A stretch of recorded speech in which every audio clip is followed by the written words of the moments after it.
All right, guys, welcome back to the channel. This is a short one. So this is everything to convert your Dodge Ram to electric power steering. This is going to be with a two-wheel drive rack. The rack I got from Rock Auto. It's for a 2007. I honestly think 03 to like 09 are all the same rack. So a third gen two-wheel drive rack. All right. This isn't about mounting or anything. This is just how to do the electric power steering. So we got a Volvo electric power steering pump. All right. Got it from Rock Auto. I've been told now, I guess the price has gone up, but we got it from Rock Auto, and I got the plug kit from Amazon. It's going to come with two plugs, the CAN plug and the power and ground plug, the main power harness.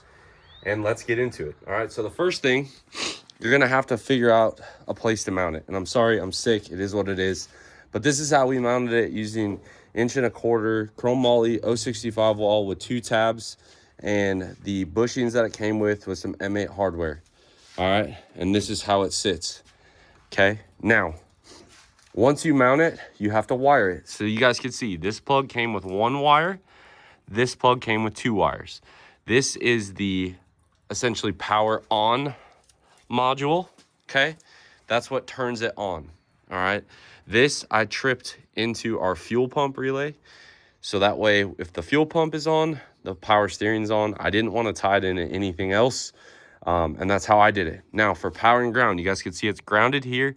Power, all right, I ran a 80 amp circuit breaker right there to my starter post. All right, now you can route it however you want to route it. Go for it. Okay, but that is how it's plumbed. Now, you got to be careful on these because they have a like 30-second delay. So you're going to try and power it on and nothing's going to happen. Then it kicks on. It's got a few second delay. I don't know why I said 30. Now this pump here, you can hear it's very quiet. It's kind of cool to have power steering and brakes without the truck being on. And this is how it's plumbed. Now I'm going to turn this off, but you guys can see here, turning the steering wheel, you can hear the pump bog down. Now, full disclosure on this, you can program this with a controller. They sell standalone controllers. If you do not, the pump runs at 70% duty cycle. There is a controller knob that you can run that plugs into that, and it'll essentially turn it from 100% to, I think it's like 10%. Now, if this becomes a problem with staging, turning, I can get the controller. They're very cheap. It's just a little potentiometer that goes in place of that 3-wire connector that we're only using the 1 wire. Now, moving on, the plumbing. Okay, down here is our rack. Okay, this is a rack from that 3rd gen Ram I'm telling you about. Now, you can see down here, this is the only fitting that was a little trickier to source. All right, and then this is the return side. That's why you see a high pressure 3000 PSI and then essentially a fuel line push lock.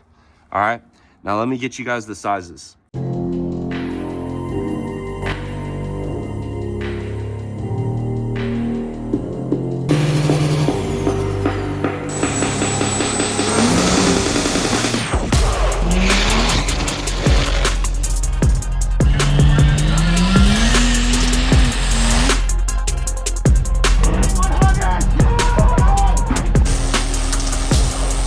Okay, so down here, this is the ICT. This is the only one of the fittings I had to get specifically for this rack.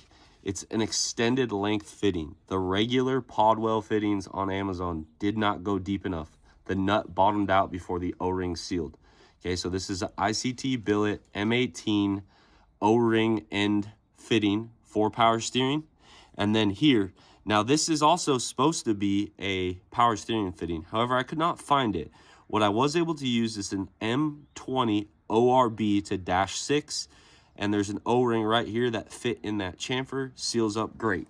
Now, because hydraulic lines are very hard to clock, I went ahead and got swivel 90s with straight couplers. All right, that is how I did it. Now, here is another M18 O-ring. This is a Podville fitting I got off Amazon, and then this is an M16 O-ring fitting, again from Podville. And then this guy here is also M16. Now, what I will try to do is maybe link the fittings in the comments or whatever, but that is what you need. So you need 2 M16s from Amazon. They have the O-ring tip on the end.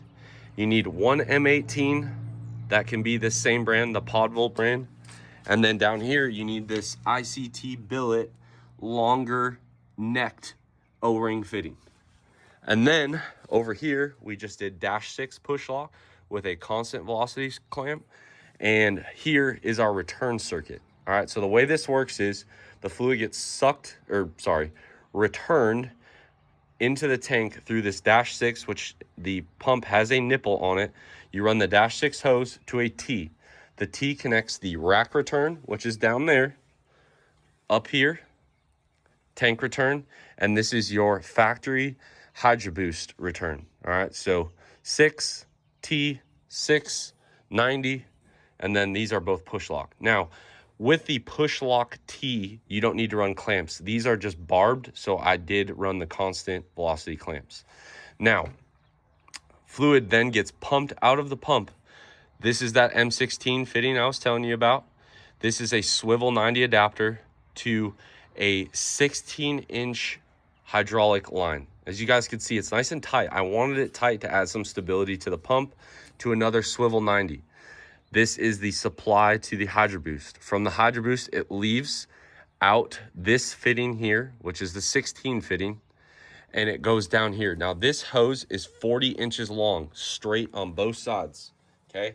And as you can see, we had to kind of loop it. The reason why it's looped is at full droop, I wanted to make sure that this line had plenty of slack to go down.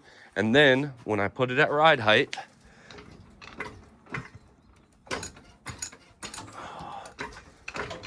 bear with me here, folks. We're getting pretty close. I'm not gonna go all the way up. All right, you get the gist now. We're close to ride height. Now you can see why this hose had to have that service loop in it. All right, now I wrapped this in the anti-chafing material I got at my local hydraulic shop. They gave it to me literally for free. It wraps on to prevent vibration and chafing, and that is how I did it. That is the Borgeson steering rack I've already showed before. And this is it. Super easy to do.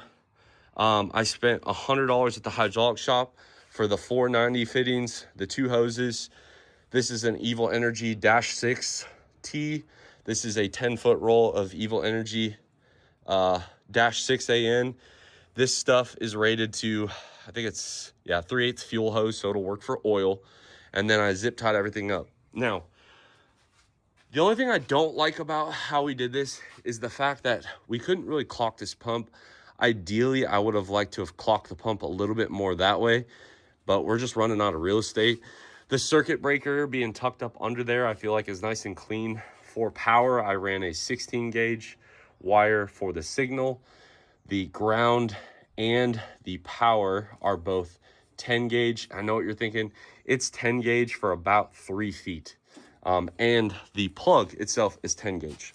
Now, the reason why we went with an 80 amp circuit breaker is when you kick that pump on, there are times where it'll spike about 70 amps just right when you fire it up. By putting the 80, it prevents that from happening. Realistically, when this thing's running, it's only about at idle, like when it's not doing much or working against anything. I want to say it was like 20 amps. And then when you crank it, I think it's like 40. So still within the realm of 10 gauge, albeit I wish it could have been bigger, but that is what came with the plug. All right. And that is basically it. I know we've done a ton of videos on the race truck, but I had so many people specifically asking about the power steering. If I could do it again differently, I don't know. I feel like it's pretty clean for right now. I do kind of wish the lines would have been a little different, but I don't hate it. It's just kind of the nature of the beast when you're doing this. So the pump, I want to say I paid like $250. I've seen them on eBay cheaper too. So you're talking about $300, $400 for the lines, the harness, the pump, and then the rack, I want to say it was like $200. So about $600. Then you add in the tie rod ends. They're probably $200. So now you're $800 plus the mounts from Granby. So you're all into this project probably $1,500 to $1,600, including the steering rack. The other downside is you also need to pretty much either remove the motor mount or add another joint. So pick your style of complexity there. But this is how I did mine. I hope this helps you guys. Again, not my usual content. I do apologize if you like more of the just hanging out with me kind of vibe, but I wanted to put up a good informational video on this rack and pinion steering, electric power steering system that we got going on. Obviously, if it sucks, I'll let you guys know, but so far so good. We'll try spooling it, see if I need that potentiometer or not. And yeah, hopefully you guys like this video. Drop a comment down below if you want to see more videos like this and what topics you want to see it on. Subscribe if you are not already. And as always, I'll catch y'all on the next one.